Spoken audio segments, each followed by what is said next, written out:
Muy buenas, amables televidentes. El conversatorio de la Fundación Institucionalidad y Justicia del día de hoy cuento con la grata presencia del profesor Alonso Hurtado Bueno.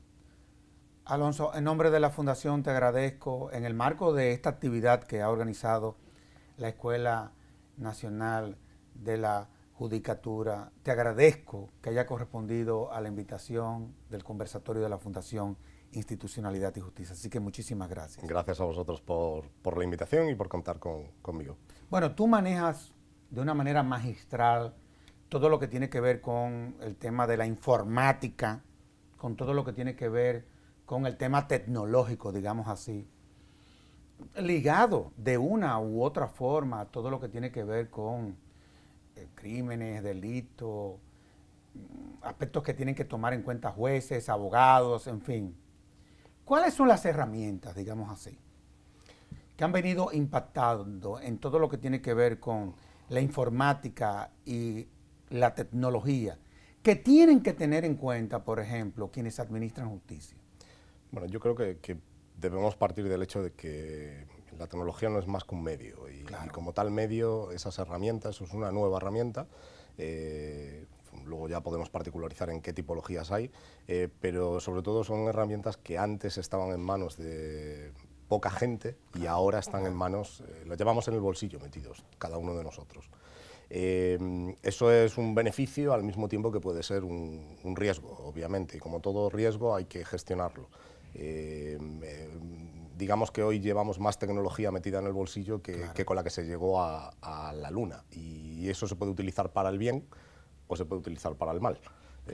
Entonces, ese punto yo creo que es uno de los puntos claves a tener en consideración en el por qué estamos en la situación actual en la que nos encontramos, que siempre tendemos a decir que no es buena o que es mala, pero sin embargo podríamos pensar en el otro lado, es todo lo bueno que nos aporta, y obviamente como todo, siempre que hay bien tiene que haber mal, es casi necesario, entre comillas, o casi una consecuencia del uno del otro. Cuando uno, por ejemplo, diseña herramientas, en principio las novedades son inclusive hasta hipótesis de trabajo. Sí.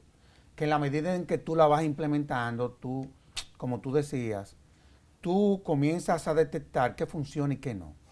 ¿Qué ha venido funcionando y qué no ha venido funcionando? ¿Qué habría que cambiarle a todo esto?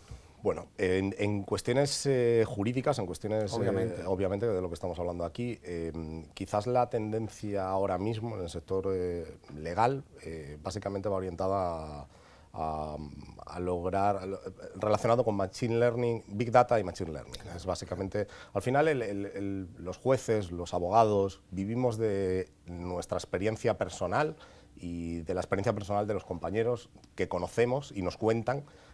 Imaginemos que ese mismo entorno, que es un entorno analógico, lo lleváramos a una base de datos en la cual fuera el propio sistema que consulta esa base de datos el que nos recomienda ante la situación que me estás planteando. Es un poco como, siempre me gusta poner el ejemplo, es un poco como si fuera Minority Report. No sé si habéis visto la película. Es un poco en ese sentido, sin llevarlo al extremo de Minority Report. Es una herramienta en sí, eso que estoy hablando no es más que aplicar estadística y analítica automatizada a la información con relevancia jurídica. ¿Con qué finalidad? Muy simple, con la finalidad de poder recabar evidencias, poder ser más inteligentes a la hora de tomar decisiones que desde mi punto de vista no debe tomar una máquina, las debe tomar un juez, las debe tomar un humano, entre comillas, porque como digo siempre, si algo tiene el humano, y es probablemente lo que nos hace esenciales, por llamarlo de alguna forma, o diferentes, es que en ocasiones no pensamos de forma absolutamente racional. Evidentemente. Y eso en muchas ocasiones es la clave para lograr el éxito. Además es muy difícil, por ejemplo, que desde el punto de vista exclusivamente y dejándole la tecnología, el resultado final, que una máquina te pueda condenar, argumentar todo lo que tiene que ver finalmente una decisión. Ahora, cuando tú analizas, por ejemplo, los componentes de una sociedad, tú te encuentras que hay una diversidad. Sí. Está el sector privado, digámoslo así, están los ciudadanos, pero está el sector público. Y a fin de cuentas, la justicia es un poder, es parte de ese sector público. Parte de ese sector. Estamos en la era digital, en donde todo cambió, esa es la realidad. ¿Cómo tú has venido evaluando el comportamiento ya de ese sector público, que a fin de cuentas no deja de ser el más conservador? Es el que muchas veces se traba, digamos así, en la implementación de todas estas herramientas. ¿Cómo tú valoras eso? Bueno, yo puedo hablar casi en primera persona del caso de España. Evidentemente. El caso español es probablemente uno de los países en los que se ha invertido muchísimos millones de euros en la modernización y hablo ahora de justicia, o sea, de la parte de la justicia, con mayor o menor éxito. Como la mayoría de los proyectos tecnológicos siempre hay sus promotores, sus detractores, pero la realidad es que se podían haber hecho mejor las cosas, pero la realidad es que al menos se han dado los pasos necesarios para lograr que los jueces empiecen a pensar digamos, en la línea, digamos, de la necesidad de que sus procesos tienen que ser más eficientes, tienen que ser más rápidos, tienen que ser más transparentes. Evidentemente que sí. Y más seguros, porque la realidad de la práctica es que hoy, digamos, en el pasado, los casos de corrupción, los casos de falta, en definitiva, falta de integridad, falta de transparencia, en muchas ocasiones pueden ser suplidos con tecnología.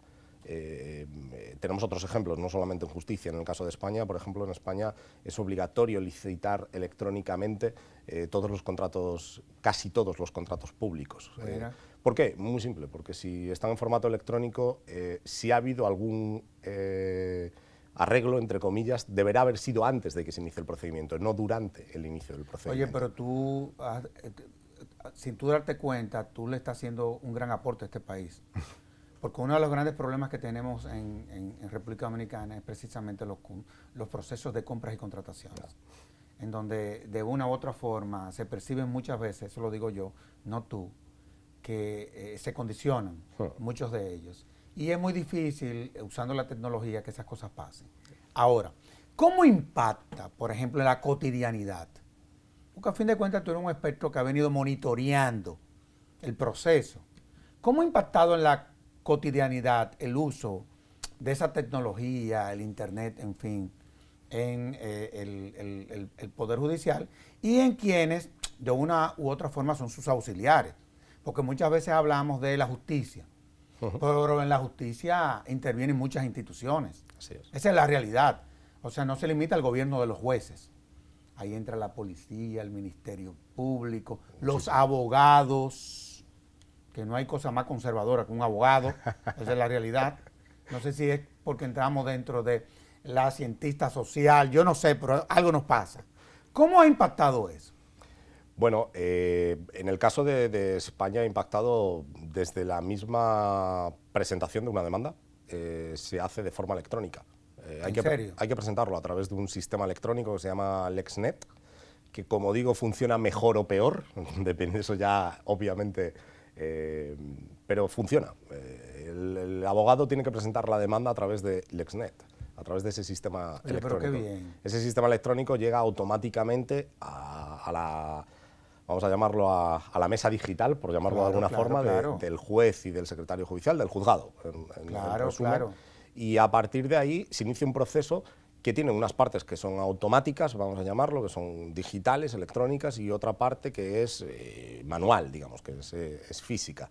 Ese proyecto, el origen de ese proyecto, cuando se inició hace bastantes años, el origen es lograr la automatización absoluta de la justicia, salvo una parte, que fuera la toma de decisión. Es decir, todo aquello que es burocracia, que fuera posible automatizarlo. Con dos fines. Uno, ahorro de costes, punto uno, y dos, aumento de la integridad y de la transparencia del proceso, para que sea factible auditar, si fuera necesario, el proceso en tiempo real, además.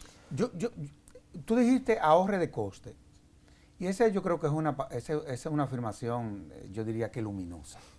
Te lo digo porque muchas veces, en países como los nuestros, digamos así, cuando se tocan estos temas, desde la administración se ve como un gasto y no como una inversión. Justo. que al final tú estás ahorrándole mucho dinero al Estado y a todo lo que tiene que ver con el tiempo del proceso. Nosotros tenemos un gran problema aquí, es que todavía nosotros no hemos dado ese salto. Esa es la realidad. Y no lo hemos dado porque muchas veces al Poder Judicial no se le asignan los recursos. Hemos ido muy lento, aunque debo de reconocer que hemos avanzado. ¿Cómo ustedes resolvieron? Y yo creo que ya tú lo respondiste, pero es un tanto como para que los dominicanos entendamos qué es lo que hay que hacer. El tema de las notificaciones a las partes, que nosotros todavía seguimos haciéndola mediante actos de alguacil. Imagínate tú qué locura. En donde muchas veces existen las notificaciones al aire. Es decir, que aun cuando hay alguaciles que dicen que notificaron a una de las partes, al final se comprueba que eso no fue verdad. ¿Se puede garantizar que situaciones como esa no pasen a través de la tecnología? Totalmente. En España las notificaciones, hablando por concreto, las notificaciones se pueden realizar por dos vías. Obviamente la vía física, y la ley establece cuáles son las reglas para que esas notificaciones al aire no ocurran. Es decir, básicamente la ley establece cuál es los intentos, vamos a llamarlos, de entrega y qué ocurre después de que no se haya podido entregar, ¿vale?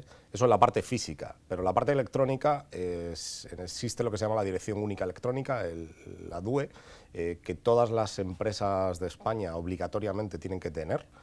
Hablo ahora de personas físicas, lo que nosotros llamamos los autónomos, los freelance. Claro.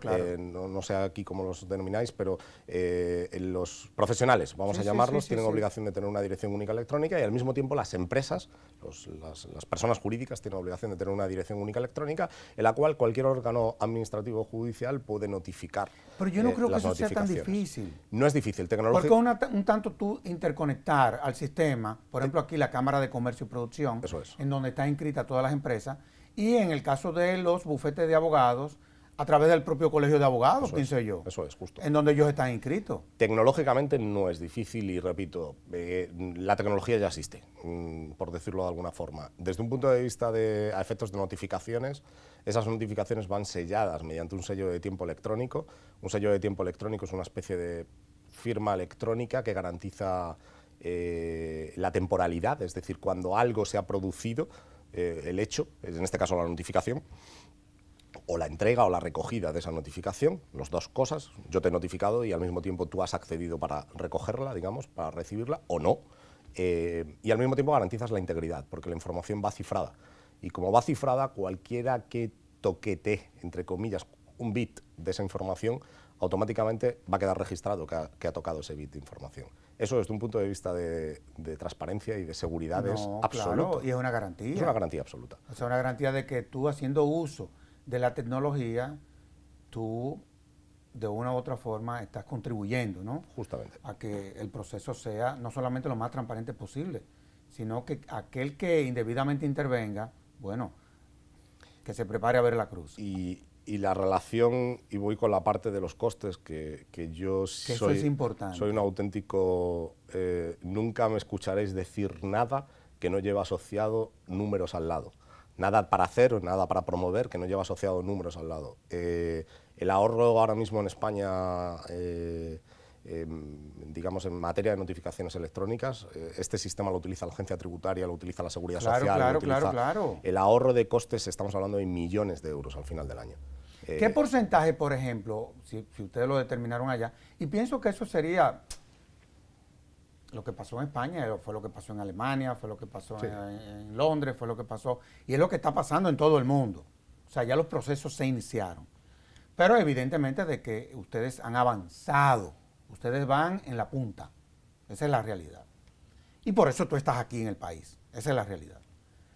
Pero yo me pregunto, ¿ustedes han evaluado lo que una vez ya ustedes, habiendo implementado todos los programas y habiendo el sistema logrado funcionar, diría que desde el punto de vista hasta donde ha llegado la tecnología al máximo, ¿ustedes han calculado qué porcentaje de lo que ustedes gastaban antes de implementar esta tecnología, qué porcentaje ustedes se están ahorrando?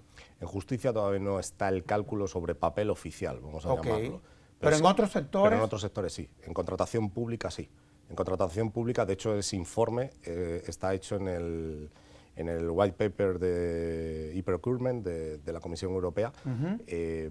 Los datos son absolutamente descomunales.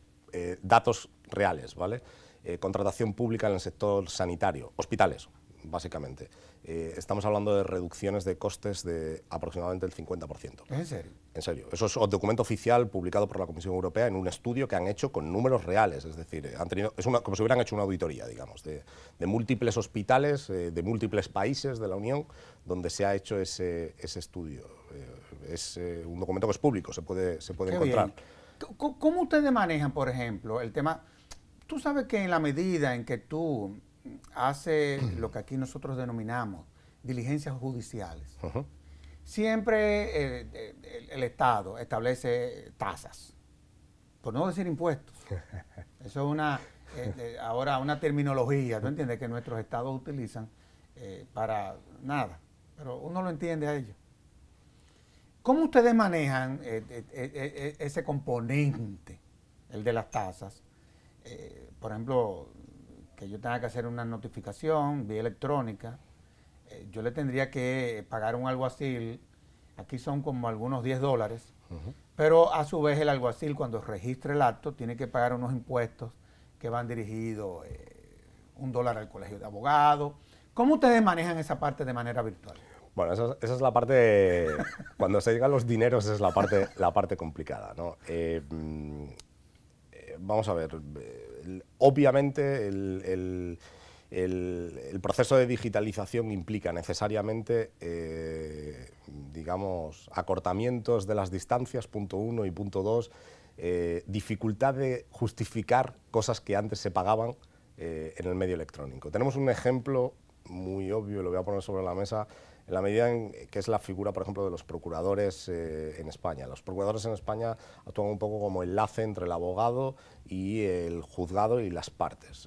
La realidad es que en la práctica hoy eso con tecnología se puede suplir. De hecho, ha estado a punto de eliminarse su obligatoriedad de participación en el proceso, es decir, que fuera voluntario la participación. Finalmente no fue así, hubo una enmienda en última instancia para que eso fuera así, porque la realidad es que la demanda en el mercado de la abogacía era: este trabajo lo podemos hacer nosotros directamente, porque es a través de medios electrónicos, no necesito un elemento físico. Pero bueno, ahí siempre entramos en el problema de, ¿cómo decirlo?, el hecho de que la tecnología es obvio que va a hacer desaparecer determinadas tasas, determinados, no sé cómo llamarlo, determinados pagos, incluso también determinados puestos de trabajo, que yo siempre digo que va a eliminar unos, pero va a crear otros de mayor valor, no una mera persona que va de un sitio a otro llevando los Yo no le temo a eso, honestamente hablando. Entonces, ¿cómo se ha gestionado esto? Bueno, la realidad es que inicialmente fue la agencia tributaria la que empezó haciéndolo, el tema de las notificaciones electrónicas, y como sabes todo lo que tenga que ver con tributos... A mí me consta, Como sabes todo lo que tiene que ver con tributos tiene un ratio de... un ROI, un retorno de inversión rápido, es decir, porque una inversión, aproximadamente el ratio en España se hizo el cálculo, hay un plan de negocio en su momento, aproximadamente era la inversión de €1 provocaba la vuelta de aproximadamente €3 de vuelta. Aprox, estamos hablando de números en grande, ¿no? Pero aproximadamente esas eran las cantidades. Obviamente, en el momento que lo probaron y efectivamente los números salían automáticamente, empezó a desplegarse en el resto. Ahora, tenemos que volver al derecho. Pero nos hemos ido a los números. No, lo que pasa es que es imposible no tocar esos puntos que estamos tocando, sobre todo teniéndote presente aquí en el programa, porque tú lo manejas con mucha destreza, sobre todo porque esa ha sido tu vida. Ahora, desde el punto de vista del ejercicio del derecho, de todo lo que nuestra justicia tiene que conocer y es lo que se le plantea, me refiero a las evidencias, a las buenas prácticas. Me refiero en esta ocasión a la evidencia digital. ¿Cómo se maneja eso? Honestamente hablando te lo digo. Bueno, al final la evidencia digital no es más que la evidencia tradicional de toda la vida, pero en un medio diferente. Por lo tanto, las herramientas que tendremos que utilizar para garantizar lo que antes teníamos que garantizar son diferentes. Claro. No hay diferencia realmente, en el fondo no hay una gran diferencia. En una prueba analógica, o vamos a hablar en la teoría general de evidencia, de prueba, tenemos que garantizar la integridad de la prueba, tenemos que garantizar la custodia de la prueba, la cadena de custodia, tenemos que garantizar el momento en el que ha sido obtenida la prueba, tenemos que garantizar que se ha obtenido sin vulnerar derechos fundamentales de la persona, del usuario, el que porte la prueba, porque si no cumplimos cualquiera de esos requisitos, posteriormente la prueba podrá ser anulada y, por tanto, puede que incluso nos quedemos sin caso, porque no existen esas pruebas, han sido declaradas nulas de pleno derecho. Bueno, pues en el entorno digital es parecido. La única diferencia es el medio, entre comillas, y como tal el medio, la integridad y la cadena de custodia se puede garantizar mediante y por ejemplo, la cifrados de información. Justo, ahí era donde iba a llegar ahora.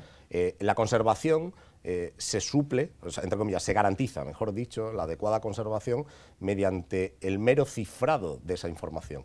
Y eso son algoritmos matemáticos, es muy fácil de hacer. Ahora, ¿cómo conservamos ahora en el analógico? Se da a las fuerzas y cuerpos de seguridad o al juzgado, que es el depositario, entre comillas, de la prueba, que garantiza la seguridad de que nadie va a entrar y la va a manipular. Bueno, eso, que es perfecto para la prueba analógica, en el mundo electrónico es muy sencillo, mucho más sencillo y mucho más barato. Se aplica algoritmos matemáticos sobre esa información que garantizan que si alguien lo toca, automáticamente se va a identificar que ha sido tocado. Y por tanto, yo ya no lo tendría en consideración, porque se ha roto la cadena de custodia durante la conservación o durante la obtención, me da igual si ha sido durante un momento u otro. Existen herramientas técnicas para hacer eso, sobre todo las fuerzas y cuerpos de seguridad lo tienen muy presente siempre, porque al final ellos son muchas veces los que obtienen esas pruebas. Entonces tienen que garantizarlo desde el origen del proceso. Ahora, cuando comenzábamos el programa, hablando de la tecnología, el internet, tú hablabas de los tipos, pero por cosas de la vida, no hubo tiempo de que tú lo pudieses desarrollar. ¿A qué tú te referías? Con los tipos, ¿a qué te refieres con los tipos? De tecnologías, Hay multitud. De tecnología podemos estar hablando, por ejemplo, de los sistemas IoT. Los sistemas IoT son sistemas que los procesos de investigación, vamos a coger un ejemplo, investigación de homicidios, de asesinatos, son elementos muy importantes para determinar la ubicación, muy importantes para determinar qué ha podido ocurrir en el contexto donde se encontraba, esa persona, y además, lo más importante, se puede obtener casi en tiempo real la información. Eso es un ejemplo.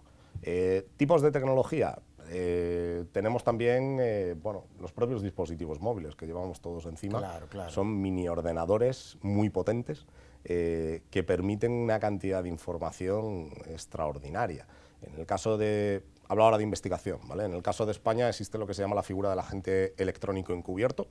La figura del agente electrónico encubierto es básicamente que las fuerzas y cuerpos de seguridad tienen derecho, según la ley de enjuiciamiento criminal, previa autorización de un juez, obviamente, claro. A la instalación de, vamos a llamarlo, software malicioso en los dispositivos de los presuntos malos, entre comillas. ¿Para qué? Para investigar. ¿Eso qué es? Eso es software, no es más que software. Es software que tiene una finalidad: escuchar, habilitar los micrófonos de los dispositivos de los malos, habilitar las cámaras, y poder grabar y poder ver y poder saber si efectivamente son malos. A lo mejor no son malos, y si no son malos, aplicamos la misma regla en el entorno electrónico, damos la vuelta para atrás y nos salimos. No, y la verdad es que cuando se llega hasta ahí, es decir, hasta tú tenerle que solicitar a un juez que te autorice a tú hacer uso de esas herramientas, es porque ya existen evidencias y tú lo que estás tratando es de real, efectivamente, llegar hasta el final. Ahora, hay lo que se llama las plataformas. ¿De qué es de lo que se trata? Porque evidentemente que una plataforma para todo lo que tiene que ver con el sistema impositivo, no necesariamente o eventualmente sea la misma plataforma para, por ejemplo, el Poder Judicial o el Ministerio Público. ¿Cuáles son los elementos, los componentes que tiene que tener en cuenta desde el punto de vista tecnológico una plataforma que se pretenda instalar en el sistema de justicia a los fines de que real efectivamente eso pueda funcionar? Bueno, porque eso no es fácil. Muy fácil. No es muy fácil, es muy difícil. Es muy difícil. Lo más importante desde mi punto de vista en un proyecto, digamos, de esta envergadura, lo más importante es, antes de ponerse a hacer nada, saber qué quieres. Y eso, que parece obvio, muchas veces no se sabe lo que quiere. Yo siempre digo que la carta a los Reyes Magos, como hacen los niños en España, la carta a los Reyes Magos puede ser muy larga y puede ser muy... puede tener muchos elementos, pero en ocasiones hay que reducir esos elementos y quedarte con lo que realmente necesitas, y es importante. Y eso nadie mejor que un juez, nadie mejor que un fiscal, nadie mejor que un secretario judicial saben qué necesitan y qué utilizan en el día a día, de tal forma que al final el proyecto sea un proyecto que es fasificado, es decir, va en fases. Fase 1 es lo que necesitamos hoy necesariamente, por ejemplo, notificaciones electrónicas, porque tiene un ROI rápido, es decir, un retorno de inversión rápido, y tecnológicamente no es exageradamente difícil el hacerlo. Y después, por ejemplo, la presentación de las demandas, que sea electrónica, como lo que describí anteriormente. Eso no es complicado desde un punto de vista técnico, no es tan complicado, es un poquito más que lo anterior, pero no es tan complicado. Ahora, yo quiero volver, y el programa se terminó, es increíble esta parte del programa. Ahora, pero quiero volver a las evidencias.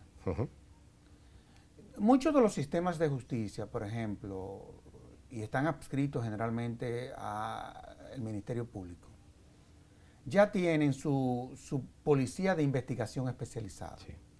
Pero muchos de nuestros países, como el nuestro, todavía tenemos una Policía Nacional que es la que investiga bajo la dirección del Ministerio Público, digamos así. Pero es un órgano autónomo a el sistema de justicia. Aunque es parte del sistema, pero no es un órgano especializado, no es una policía técnica judicial. Haciendo uso de estos modelos tecnológicos, tú sabes que muchas veces se contaminan las investigaciones. Sí. Esa es la realidad.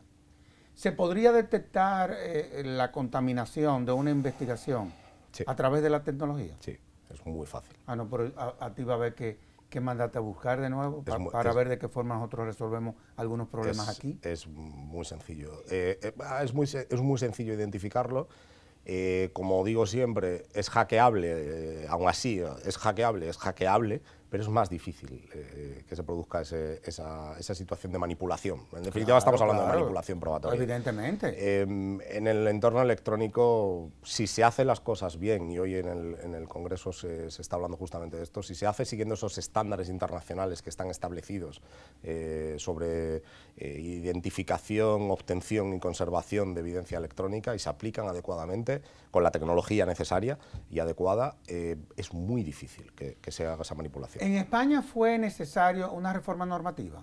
En España fue necesaria una reforma normativa, efectivamente. Porque evidentemente aquí tendremos que ir pensando en esa dirección. Evidentemente, ha sido necesaria en diferentes flancos. Ha sido necesaria, por ejemplo, en el ámbito de la administración electrónica, todo lo que es público, digamos. Ha habido, desde el año 2010, ha habido diferentes normas que han implantado lo que se llama la administración electrónica, y lo más importante, estamos hablando de 2010, han pasado 8 años, 2007 fue la primera norma, luego ha habido otra en el 2010, no fue de la noche a la mañana, se hizo en un proceso. ¿En un proceso? En un proceso, claro, y es un proceso, como digo siempre, es una gran tarta que hay que intentar no comerse de golpe, porque si intentas comerla de golpe te vas a atragantar. Así es. Es increíble, esta parte del programa se terminó.